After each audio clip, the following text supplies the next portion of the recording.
Let's go.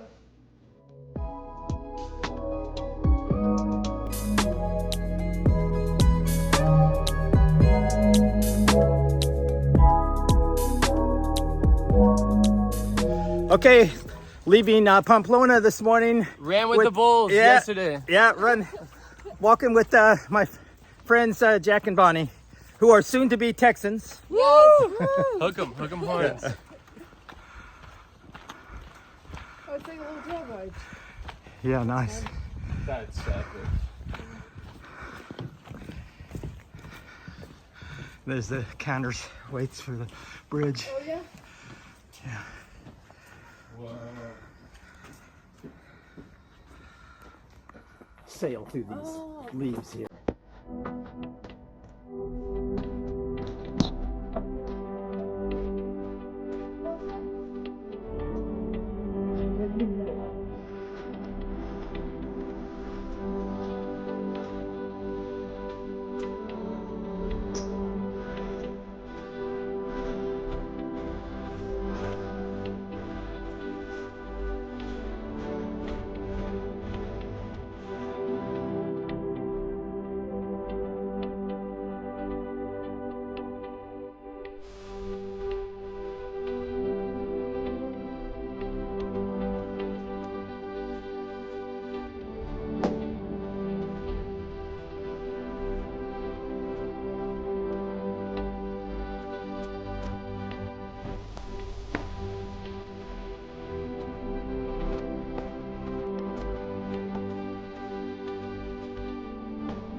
You want to say anything?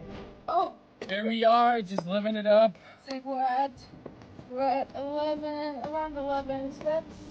11 steps total. Progress. Slow start. What's that one progress? It says 101, so I don't know if it's what that. We're about to go climb an absolutely gnarly hill. Feeling good, feeling empowered. Yeah. Take a look at the hills. Yeah. Boom! Yeah. We're gonna be up there. If anyone could tell us what plants these are. Yeah, if you know what plants these are, You think potatoes, zucchini, you be the judge. Yeah. I think it's potatoes. And then we got wheat too. Yeah. Day 4, day 5. We had breakfast.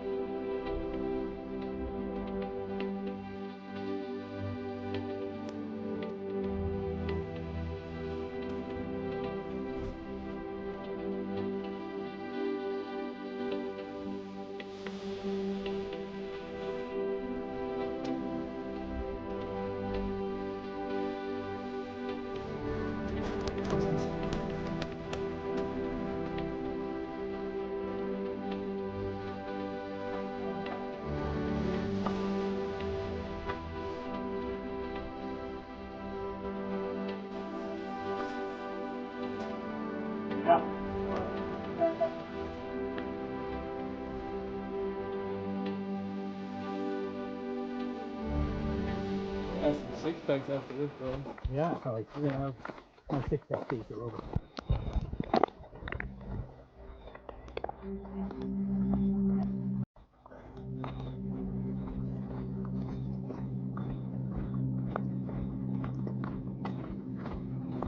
Cool, I feel like in all your videos it's gonna be me struggling. Well, right now it's going to be most of the hills.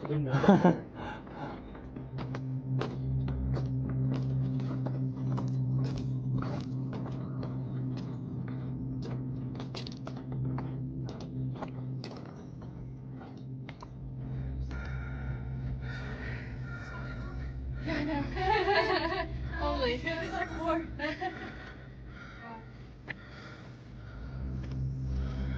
What are we gonna be at?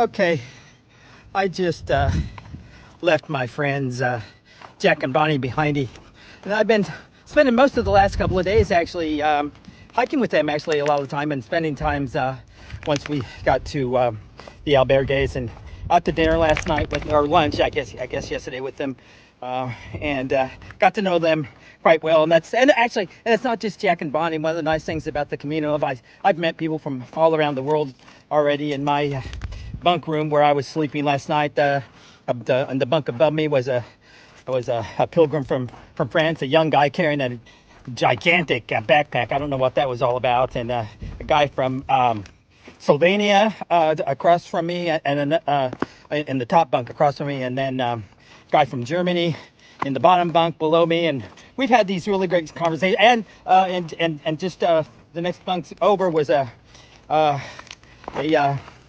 pilgrim. That's what they call the hikers here on the Camino, from Mexico. And so that's another really nice thing about the Camino, is just getting to meet all these people. Sometimes just, for short little talks, maybe a little coffee, and a night in the bunk, and then you never see them again. But then opportunities to spend time with people like Jack and Bonnie in multiple days, and actually walk with them on the trail and get to know them quite well. And in fact, since they're going to be moving to Austin, they're young people still in school. So they're going to be going to UT starting in the fall.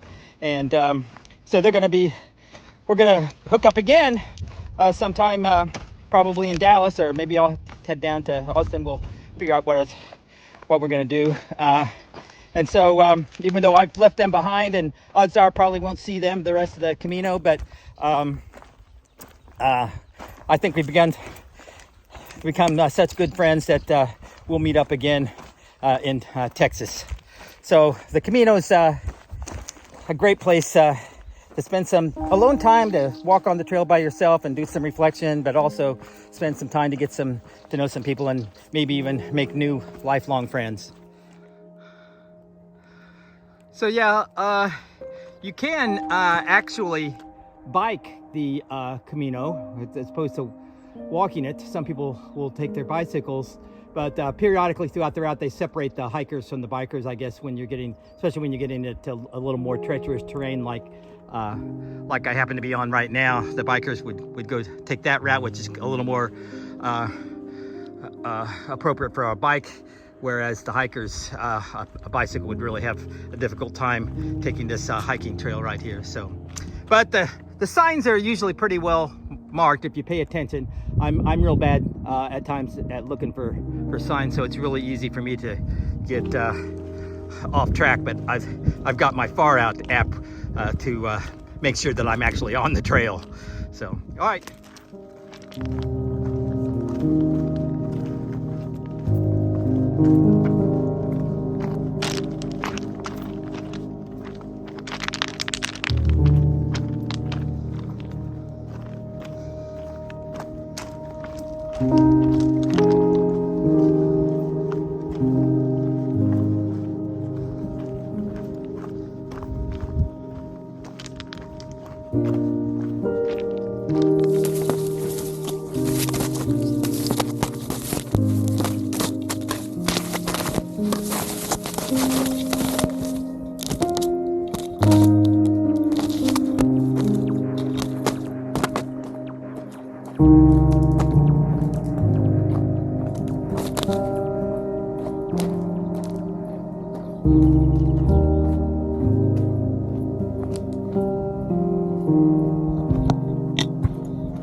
Okay, since I'm by myself today, I'll do a little more talking and just sort of rehash, why the heck did I decide to do the Camino de Santiago, and before I've talked about a lot of my goals, and to hike another marathon, to retire abroad, and hike the Appalachian Trail. And in fact, I'm already registered to leave on March 12th of 2024 to hike the Appalachian Trail.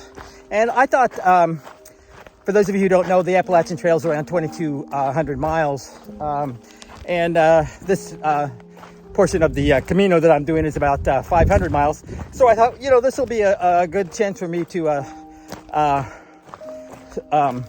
get some miles in. You know, this is I've done, as those of you that have followed my vlogs and things before know that I've done some hiking before. You know, Kilimanjaro and the Inca Trail and the W Trek in Patagonia and other little day hikes really all around the world. But they're you know, no more than a week and not that much mileage. So the Camino is going to actually do two things in terms of preparation for me. It's going to give me, you know, 500 miles of walking, something I've never done really before, as preparation for the 2,200 miles of the Appalachian Trail.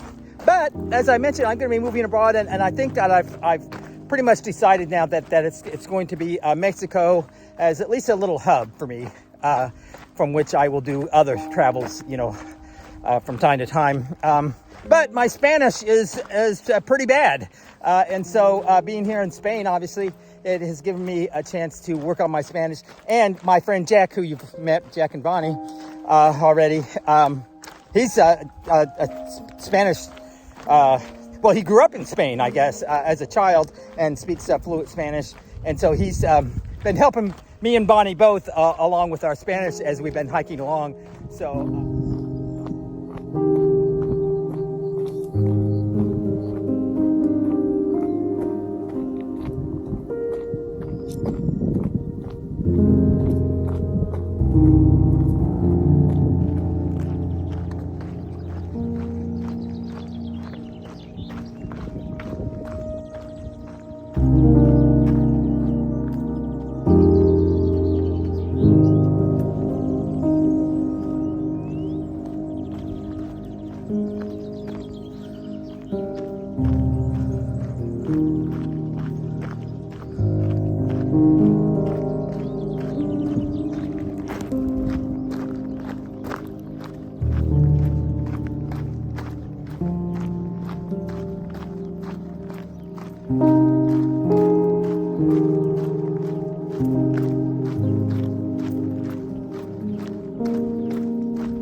This way.